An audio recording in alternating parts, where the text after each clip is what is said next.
A paz, Senhor Jesus, irmãos. Paz e graça, tudo bem com vocês? Que Deus esteja abençoando grandemente a vida de cada um de vocês.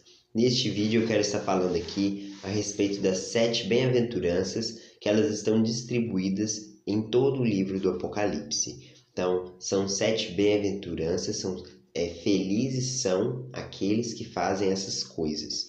Então, eu vou estar lendo aqui todas essas 7 bem-aventuranças e dando uma breve explicação do que elas significam. Como elas estão distribuídas por todo o livro do Apocalipse, provavelmente a gente não para analisar o que cada uma dessas bem-aventuranças estão falando. Então, eu vou fazer a leitura de cada uma e vou dar um comentário aqui. Bem-aventurados aqueles que leem e aqueles que ouvem as palavras da profecia e guardam as coisas nela escritas, pois o tempo está próximo. Então, essa bem-aventurança ela se assemelha muito com a penúltima, porque ela vai falar que bem-aventurados são aqueles que ouvem e aqueles que guardam as palavras que estão escritas neste livro, ou seja, no livro do Apocalipse. Então, é importante a gente ter em mente isso, porque vão ter várias linhas de interpretação, várias igrejas que eles vão falar que a gente não precisa ler o Apocalipse, que o Apocalipse ele não é para a igreja, é as coisas mais absurdas que existem. Ao mesmo tempo vai ter pessoas que vão ler o Apocalipse, mas eles vão torcer tudo ali para querer encaixar o que o Apocalipse está dizendo naquilo que ele já acredita. Então isso também é uma coisa errada. Então é como diz ali, bem-aventurado aqueles que ouvem as palavras dessa profecia e aqueles que guardam essas palavras, porque o tempo está próximo, beleza? Então isso já é no início do livro. Agora, o próxima bem-aventurança vai se encontrar no capítulo 14. Então ouvi uma voz do céu dizendo: Escreve, bem-aventurados os mortos que desde agora morrem no Senhor. Sim, diz o Espírito, para que descansem das suas fadigas, pois as suas obras os acompanham. Então é importante notar o contexto dessa passagem que se encontra em Apocalipse 14, porque o capítulo em si mostrou-lhe as 4 vozes, que são avisos, e aí cada aviso tem um significado. Esse aviso é o 4º aviso. Bem-aventurado aqueles que morrem a partir de agora no Senhor, porque as suas obras os acompanham. Então, primeiro a gente precisa entender que quando qualquer um de nós morrer, seja um justo, um ímpio, ele vai ir para o Sheol. Então, ninguém vai para o céu. Todos nós iremos para o Sheol, inclusive nós, os justos, iremos para o Sheol.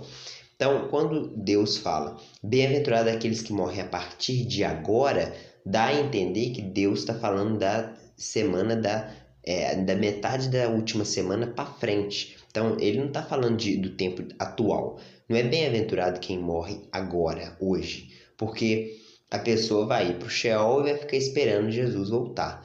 O contexto de Apocalipse ali está dizendo que a partir de agora, ou seja, dá a entender que está falando da metade da semana, da última semana para frente, os últimos 3 anos e meio antes de Jesus voltar. Bem-aventurado aqueles que morrem a partir de agora, porque as suas obras os acompanham. Então, a gente não entende muita coisa do Sheol porque Deus não revelou tanta coisa do Sheol. Embora a gente pode fazer sim um estudo elaborado, buscar todos os textos que a Bíblia mostra sobre o Sheol, que inclusive traduz muitas vezes como inferno, como abismo, como sepultura, e são traduções erradas, porque oculta o que realmente quer dizer. A tradução certa deveria ser mansão dos mortos, em todas as vezes que a palavra Sheol aparece. Então, esse contexto dessa segunda bem-aventurança ele é um pouco difícil de entender, mas dá a entender que a partir dos últimos 3 anos e meio, aqueles que morrerem nesse tempo vão ter uma recompensa ou vão ser galardoados de uma forma diferente, mesmo antes de ressuscitar. Então, no Sheol, essas pessoas vão ter um espaço diferente. É isso que dá a entender a passagem, ou pelo menos é o que eu entendi. É uma passagem difícil de se entender. A terceira bem-aventurança vai falar o seguinte: Eis que venho como vem o ladrão. Bem-aventurado aqueles que vigia e guarda as suas vestes para que não ande nu e não se veja a sua vergonha.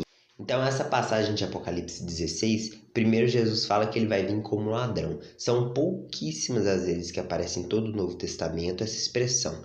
O sentido de falar isso é que Jesus ia pegar desapercebido todos aqueles que viviam em trevas, porque quem vive em trevas, a pessoa não consegue enxergar longe. Então, é só uma alusão para dizer que quando a pessoa vive no pecado, a pessoa não consegue ver as coisas acontecendo da forma correta.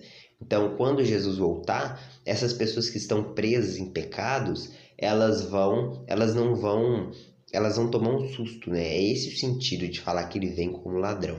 Então, a gente sabe que o arrebatamento ele só acontece depois da grande tribulação. Não existem dois arrebatamentos como existe aí o pré-tribulacionismo, que ensina que vão ser dois arrebatamentos, né? Um antes da grande tribulação para salvar a igreja e todo mundo que creu, e um depois para salvar de novo. Então não existem duas chamadas. Quando Jesus fala ali a respeito de não andar nu para que não se veja sua vergonha, é porque em toda a Bíblia Deus mostra com muita clareza que ele ordenou que a gente usasse roupas. A roupa não existe apenas por causa do pecado. Deus ele ordenou sim que as pessoas começassem a vestir a roupa depois do pecado, mas mesmo quando a gente estiver na eternidade, nós ainda assim usaremos roupas. Isso é claro no livro do Apocalipse. A nudez ela é uma vergonha. Então, em Apocalipse, claramente, lá no capítulo 19, mostra as pessoas com roupas brancas. Então, são roupas que elas representam algo espiritual, que são os atos de justiça dos santos, e ao mesmo tempo as roupas são literais, porque a gente realmente vai estar com roupas brancas no dia que tiver as bodas do Cordeiro. Então a pessoa precisa entender o contexto bíblico das roupas para ela não falar besteira, porque antes do pecado realmente o ser humano não usava roupa. Só que da mesma forma que um menino quando nasce ele não está vestido, da mesma forma quando Deus criou Adão e Eva, Deus não vestiu eles. E uma hora ou outra Deus ia mandar eles se vestir.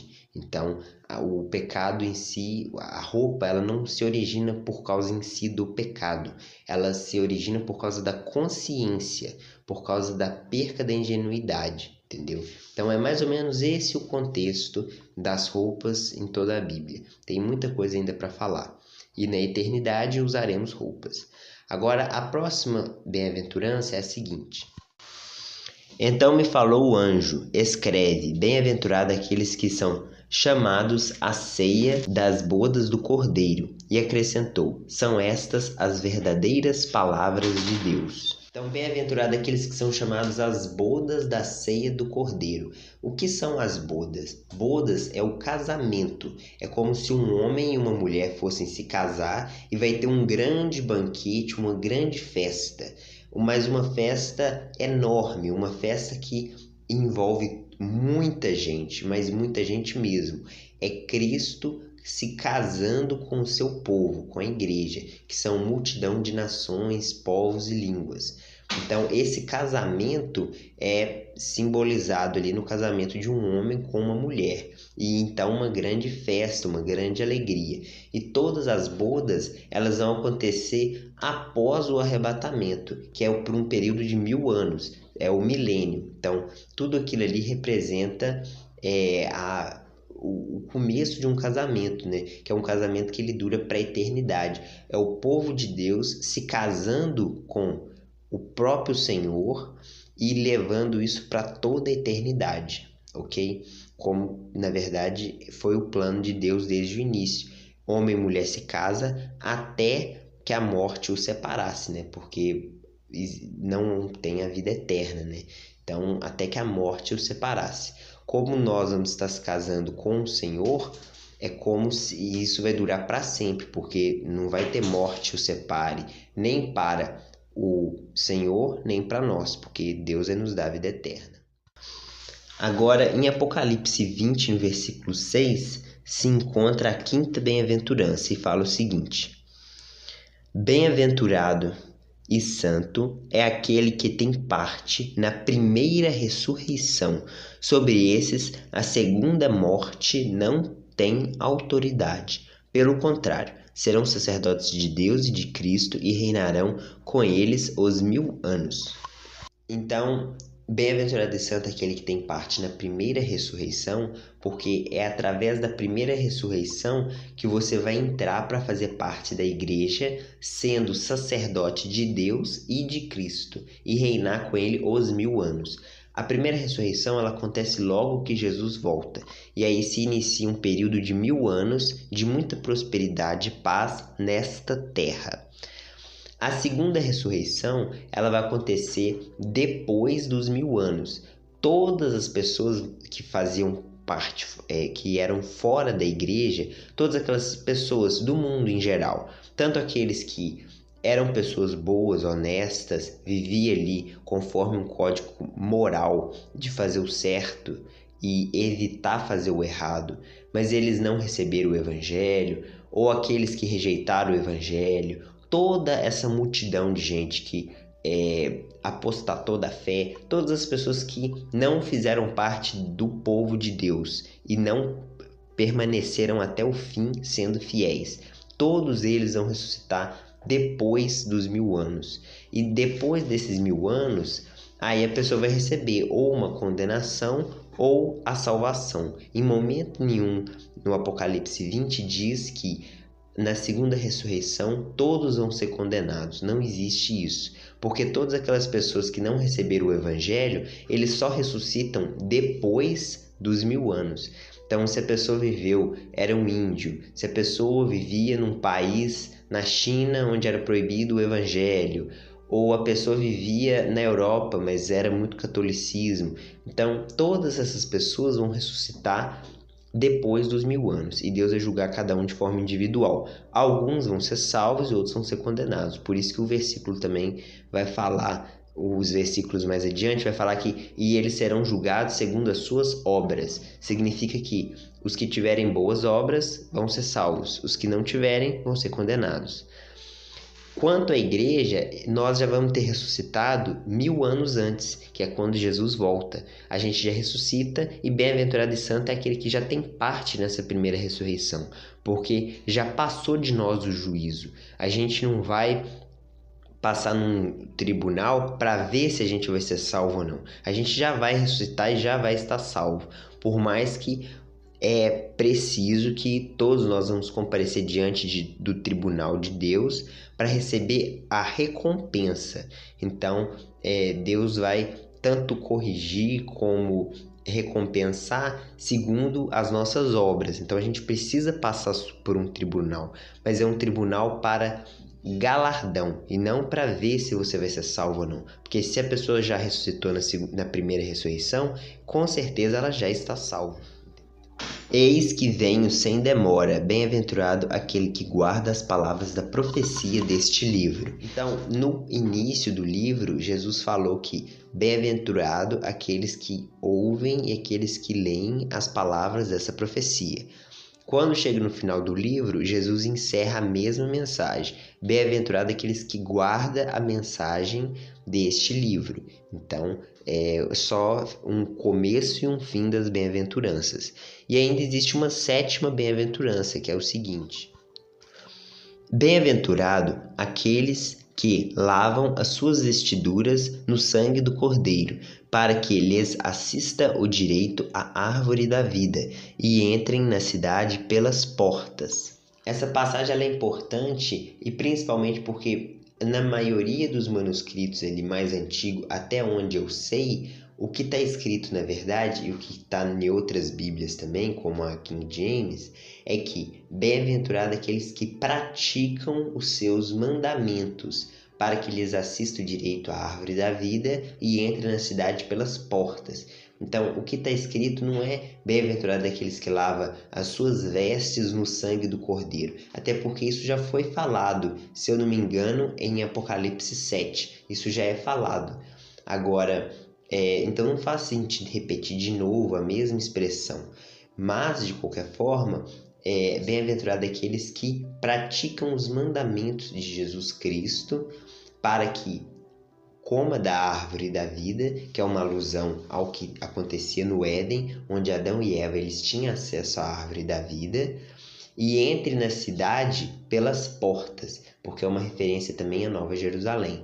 A Nova Jerusalém ela possui 12 portas, e como ela é quadrada, existe 3 portas em cada direção, 3 portas para o norte, 3 portas para o sul, 3 portas para o leste e 3 portas para o oeste.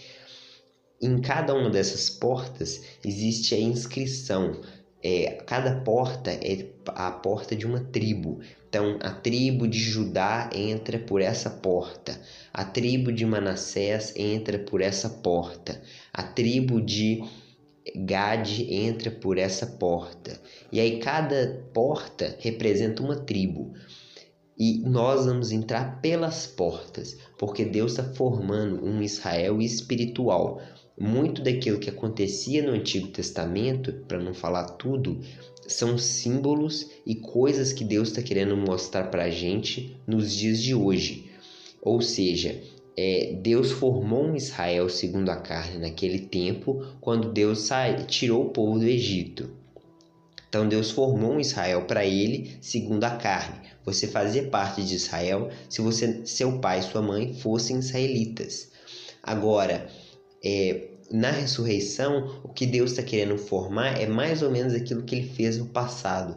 Ele quer formar um Israel, só que agora um Israel espiritual, um povo de Deus espiritual, ok? Entendeu? Eu espero que vocês tenham gostado do vídeo. Muito obrigado por vocês terem acompanhado. E vamos continuando aí no estudo das profecias do Apocalipse e estudando o Apocalipse ali de uma ponta a outra, beleza? Muito obrigado por vocês terem acompanhado. Deus abençoe.